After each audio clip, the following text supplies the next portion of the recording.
하반기에 집을 사시거나 등기를 아직 안 치신 분들은 고민이 많습니다. 정부의 대출 규제 때문인데요. 그 이야기 한번 해보겠습니다. 아파트는 망고쌤. 정부의 대출 규제가 나왔죠. 내 집 마련하시는 분들은 대출을 받으시는 분들이 많으니까 이자가 올라가고 한도가 줄어들면 걱정되게 마련입니다. 자, 그런 와중에 갑자기 대출 규제를 왜 하는 거야? 그냥 집 좀 사고 싶다는데, 그죠? 그래서 대출 규제 이야기를 이제 하려고 그러면은 기준금리 이야기부터 해야 됩니다. 자, 한번 볼게요. 자, 기준금리를 이제 동결했죠. 기준금리를 동결한 이유는 참 잘 모르겠지만 이런 거죠. 보통 기준금리를 내리거나 올릴 때 물가 안정이 첫 번째 목표고, 그쵸. 우리나라는 한국은행에 가보면은 물가 안정이 딱 첫 번째 목표라고 되어 있어요. 물가를 보통 2%에다가 맞추는 걸 목표로 하고 있는데, 이게 우리나라 이제 물가인데요. 물가가 3%대에서부터 슬슬 내려와가지고 지금 2.6%, 살짝 올라가긴 했죠. 2.6%에 와 있다는 거죠. 그러니까 이게 이제 2%가 목표니까 2% 되고 나면은 금리를 내리는 거다가 아니라 이게 관성이 있다는 거예요. 관성. 크고 무거운 돌을 이제 굴리는 것처럼 이 관성이 있단 말이에요. 특정 목적지에 딱 멈추려고 하면은 그 목적지에 가서 큰 돌을 딱 멈출 수 있는 게 아니라 미리부터 이제 천천히 속도를 줄이기 시작해야지 목적지에서 딱 멈출 수가 있죠. 예를 들면 우리 차를 타고 가고 있는데 급브레이크를 딱 밟으면 밟자마자 그 자리에 서는 게 아니라 좀 더 나가가지고 제동거리가 있죠. 밀려서 이제 서게 된단 말이지. 그러니까 이제 목표인 2%에 가서 딱 도착해서 딱 멈추면 물가가 더 밑으로 떨어져 버린다는 거죠. 그래서 미리 이렇게 딱 서서히 멈추면서 이렇게 2%에 맞추는 게 기술이죠. 그래서 이제 우리가 2%가 안 됐음에도 불구하고 금리를 내려야 된다 말이 많아요. 금리가 계속 높으면 경기 침체가 올 수 있으니까 그게 아래 공포니 뭐니 이런 이야기 하잖아요. 지금 경기가 사실 부동산만 좋지 다 좋은 건 아니잖아요. 그래서 이제 내려야 하는데 한국은행 총재가 자기도 안다 내려야 되는데 부동산 가격 상승 심리를 자극할까봐 내리지 못하겠다 이런 이야기를 했다는 거죠. 그러면서 이제 올해 성장률 목표치도 2.5에서 2.4로 내렸는데 이게 이제 침체가 된다는 이야기잖아 예상보다. 어쨌든 그렇다는 거죠. 그런데 10월 달에는 금통위원이 6명인데 6명 중에 4명이 10월 달에는 내려야 되지 않겠냐 이런 이야기를 했다고 합니다. 결국 기준금리를 내려야 함에도 불구하고 경기가 침체되고 자영업자들이 힘들면도 불구하고 못 내린 이유는 부동산 가격이 오르고 있기 때문이다. 어디가? 서울하고 수도권 일부 지역이 오르기 때문이었다. 이런 이야기인 거죠. 그래서 어떻게 보면 한국은행이 메시지를 준 거죠. 정부에게. 야, 금리를 내리려고 그러는데 부동산 때문에 못 내리겠으니까 무슨 대책을 좀 내놔봐라. 이런 이야기죠. 금리가 내려가면 부채도 늘어나고 그 다음에 부동산 가격도 올라가기 마련이죠. 그런데 실망한 사람은 정부야, 정부. 대통령실에서 비공식적이지만 아쉽다 라는 이야기를 했죠. 기대했는데 아쉽다. 지금 경기 회복 및 내수 진작이 필요한데 마침 또 추석이 다가오잖아. 자, 그래서 내렸으면 도움이 좀 됐을 것 같은데 안 내려서 아쉽다 이런 이야기 했죠. 근데 이런 이야기 원래 하면 안 되는 거잖아. 한국은행의 고유권한인데 정부가 국회가 이렇게 감나라 매나라 할 수 없는 거 아니겠습니까? 자, 그런데 정부가 아쉬운 이유가 있어요. 아쉬움이라는 거는 그래요. 별로 노력도 안 했는데 안 되면 아쉬운 게 있고 정말 열심히 노력했는데 기대했는데 안 됐을 때 아쉬움이 있어. 어떤 게 더 커요? 정말 기대하고 노력했는데 안 됐을 때 아쉬움이 크단 말이죠. 정부도 잘 알고 있어. 기준금리를 내려야 되는 거 한국은행이 알고 있지만 부동산을 자극할까봐 못 내릴 거라는 걸 알고 있었어. 그래서 정부는 사전 작업을 했죠.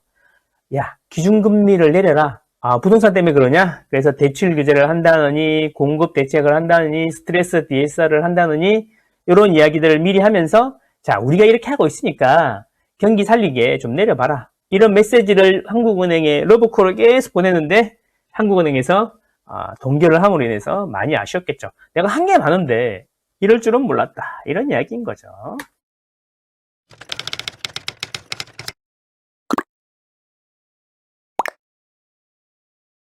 이제 어떤 대출 규제를 하느냐? 여러분들이 궁금해하시는 대출 규제 나옵니다. 스트레스 DSR. 근데 제가 스트레스 DSR 플러스라고 적었어요. 플러스는 뭐냐면 스트레스 DSR 2단계인데 수도권은 조금 더 빡세게 하겠다. 가상금리를 0.5포인트 더 해가지고 1.2포인트까지 올려서 한도를 책정하겠다. 이런 이야기였고요. 이제 9월부터 시행을 한다고 합니다. 자, 그리고 전세자금 대출 DSR을 적용을 할 것처럼 계속 이야기를 해요. 근데 전세자금 DSR을 적용하기 시작하면 전세자금 대출을 받는 사람들 중에 소득이 낮으신 분들은 한도가 안 나오는 사람들이 많을 거예요. 그렇게 되면 그 사람들은 이제 월세로 가야 돼요. 사실 월세가 전세보다 더 비싸거든요. 임차인들이 월세하고 전세 사이에서 고민하는 이유는 뭐냐면 월세가 비싼지 전세가 비싼지 이 고민을 한단 말이야. 그게 전월세 전환율인데 그 전월세 전환율이 전세자금 대출 이자가 월세보다 싸다는 걸 보여주고 있어요, 지금. 어쨌든 그렇습니다. 전세자금 대출 DSR을 적용하려고 그러는데 정부가 하기는 좀 그렇고, 자, 일단 미리부터 이제 암시를 하는 거죠. 은행한테 전세자금도 넣어서 DSR 뽑아봐라. 이주비 대출도 뽑아서 다 넣어봐라. 그리고 그렇게 뽑은 거를 가지고 내년에 은행에서 계획을 짤 때, 업무 계획을 짤 때 자체적으로 DSR 관리하는 계획을 포함해서 계획을 짜라. 이렇게 하면서 디테일하게 각의 상품별로, 차주별로 아니면 또는 은행의 전체별로 DSR 조절을 아주 디테일하게 할 수 있는 여건을 만드는 거죠. 백데이터를 모으고 이러는 거죠. 그래서 정부에서 막 하라, 막 이러기 전에 은행들이 알아서 할 수 있게 하는 분위기로 지금 만들어가고 있어요. 자, 그 다음에 은행권한테 또 이제 주문한 게 있죠. 정부가 나서가지고 이렇게 자꾸 대출을 건들고 하면 좀 보기가 안 좋지 않겠냐? 니네들이 자체적으로 알아서 대출 규제를 좀 만들어서 시행을 해봐. 이런 거죠. 그래서 이제 은행권에서 전세자금 대출 중단한다는 사람들이 생겼어요. 그래서 이제 은행별로 모은행에서 전세자금 대출을 중단하겠다. 일부 전세자금 대출에 대해서 이런 이야기도 나오고 있습니다. 그리고 이제 개인적으로 제가 가장 우려가 되는 것은 가산금리 인상 압박입니다.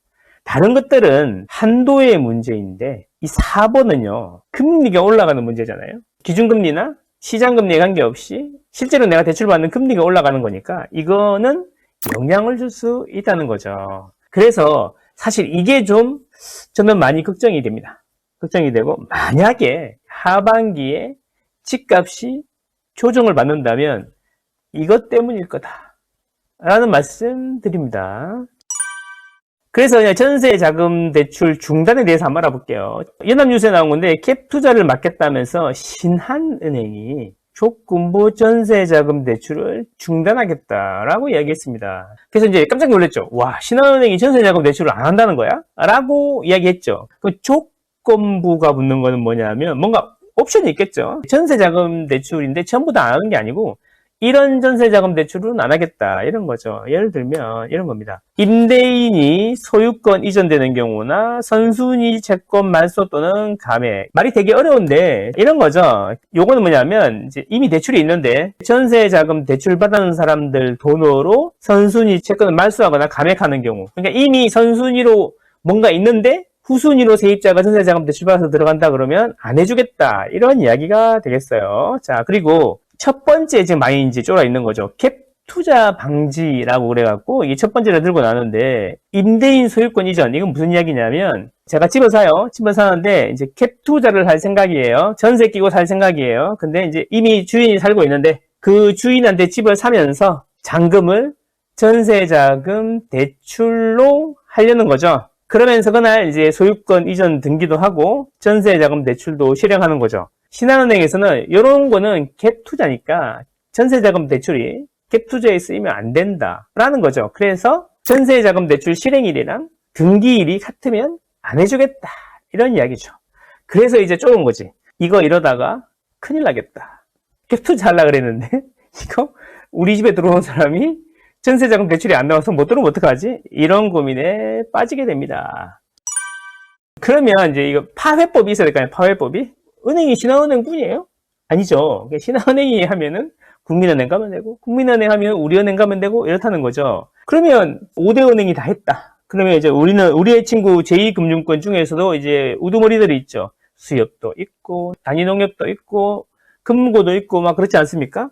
그래서 그게 안 되면 이제 보험사도 있고, 카드사도 있고, 막 그렇단 말이죠. 이런 식으로 해주는 대로 가면 되는 거예요. 그러면 이제 여러분이 걱정하시는 건 뭐냐면 국민은행도 하고 전부 다 하면 어떻게 했습니까? 그럴 확률은 매우 높지 않지만 전부 다 하면 어떻게 합니까?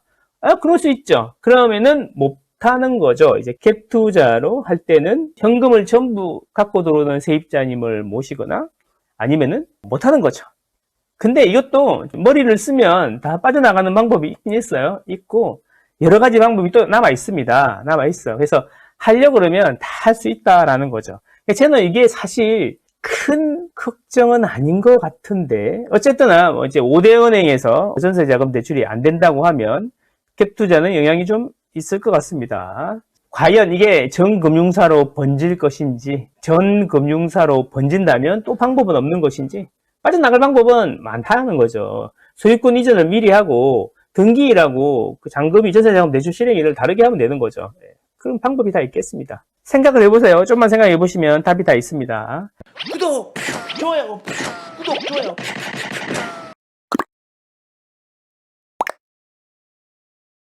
자, 근데 이제 하반기 내 집 마련을 하는데 가상금리 압박, 그 다음에 스트레스 DSR 이런 걸 한다는데 저는 개인적으로 스트레스 DSR이 한도를 줄이는 거잖아요. 그죠? 전세자금 대출도 그렇고 한도를 줄이는 건데 이런 거는 크게 영향이 없고 빠져나갈 구멍이 다 있다 생각하는데 결국에는 가상금리를 압박해가지고 금리를 올리는 게 문제라는 거죠.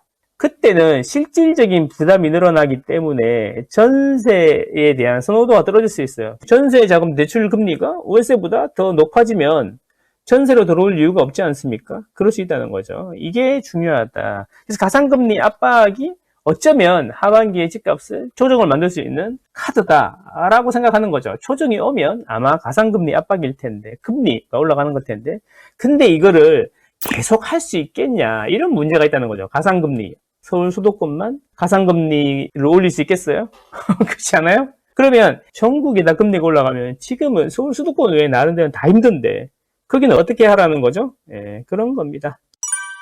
그럼에도 불구하고 전세를 쪼여서 월세로 보내게 되면 초반에는 좀 힘들겠지만 결국에는 선택의 문제라는 거죠. 세입자들도 전세가 안 되니까 월세로 가는 거고 월세 가격이 오르겠죠. 월세 가격이 오르면 또 전세가 또 귀해지는 거죠. 이게 다 보면 결국에는 뭐냐면 이 공간 자체가 확장이 되는 게 아니야.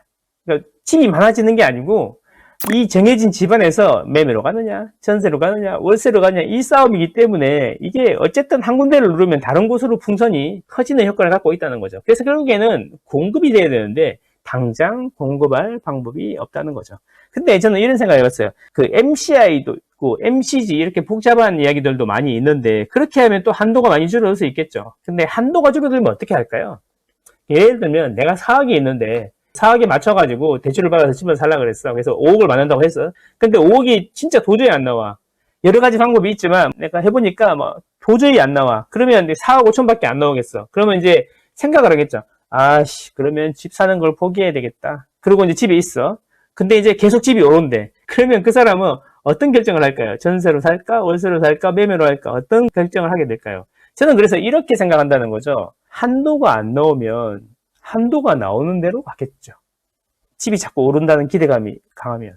결국에는 뭐냐면 이렇게 하면은 상승이 강남에만 있던 상승이 옆으로 빠지는 속도가 더 빨라지게 된다. 이렇게 생각합니다.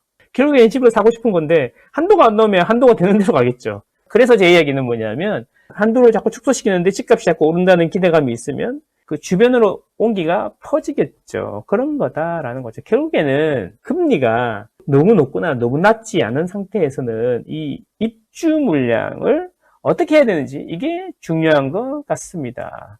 그리고 있잖아요. 집을 너무 짧게 보지 마세요. 예를 들어서 작년처럼 뭐 9, 10, 11월 잠깐 조정이 온다고 쳐봐요. 그리고 이제 또 그들이 이야기하는 것처럼 뭐 급락이 와가지고 막 PIR 뭐 이러면서 40% 빠지고 뭐 그러겠어요? 안 그렇죠. 지금 생각해보세요. 2023년 가을에 살짝 조정이 왔어. 한 3달 정도 조정이 왔는데 그러면 그때 집을 산 사람들은 인생 실패했고 나고자가 된 거야? 아니잖아요. 그때 산 사람들 돈 많이 벌었죠. 제가 그래서 2023년 초부터 그렇게 집을 사라 그랬는데 막상 하반기에 집을 사려고 하시는 분들이나 아니면은 집을 사놓고 등기를 치시려고 하시는 분들은 걱정은 많이 되시겠지만 뭐 그렇다고 해서 집값이 내리거나 그러진 않을 거다. 저는 그렇게 생각합니다. 가상금리가 계속 올릴 수 없다라는 거죠. 그럼 연말 되면 또 이런 이야기 나올 거거든요. 은행들이 정부가 도와줘가지고 돈 잔치하고 있다. 이런 소리 들을 거거든요. 그런 것도 생각해 봐야 된다. 저는 그래서 이렇게 가상금리 압박하고 한도를 압박하면 이 상승이 옆으로 퍼지는 속도를 더 부추길 수 있겠다. 이런 말씀 드립니다. 한도가 부족하고 기준금리가 내려가면 어떻게 될까요? 금리는 계속 내려가니까 가상금리 올리는 효과도 이제 제한적일 거란 말이야. 근데 이제 10월에는 내려간다면서요. 근데 이제 문제는 미국에서 먼저 내리겠죠. 그러면 기대감이 더 커질 거란 말이죠. 시장 금리는 계속 내려갈 겁니다. 채권 금리도 내려가고 하겠죠. 그러면 자연스럽게 대출 금리도 내려가야 되는데 가상 금리를 언제까지 그 압박할 수 있을까? 이런 이야기인 거죠.